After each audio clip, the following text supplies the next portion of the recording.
بسم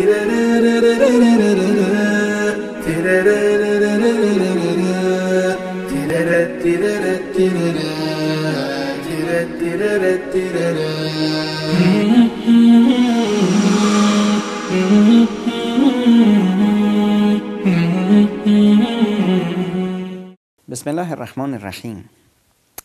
چقدر خانواده هایی هست که کارشون به طلاق رسید، دوستایی که با هم در افتادن، پدر و مادری که با بچه هاشون در افتادن، خواهر برادرایی که با هم دیگه در افتادن.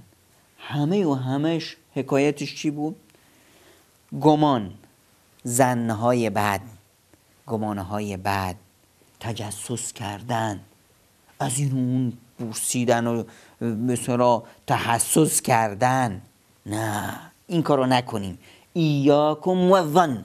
پیامبر خدا صلی الله علیه و سلم میگه که هرگز و هرگز ظن و گمان بد نبرید. یا ایها الذین آمنو، خداوند متعال میفرماید ای مؤمنان اجتنبوا کثیرا من الظن ان بعض الظن اثم.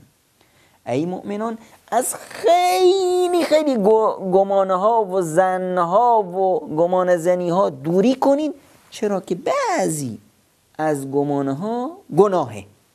چون که بعضی گناهه از خیلی گمانها و گمان زنی ها و تجسس کردن و بدگمانی دوری باید کرد.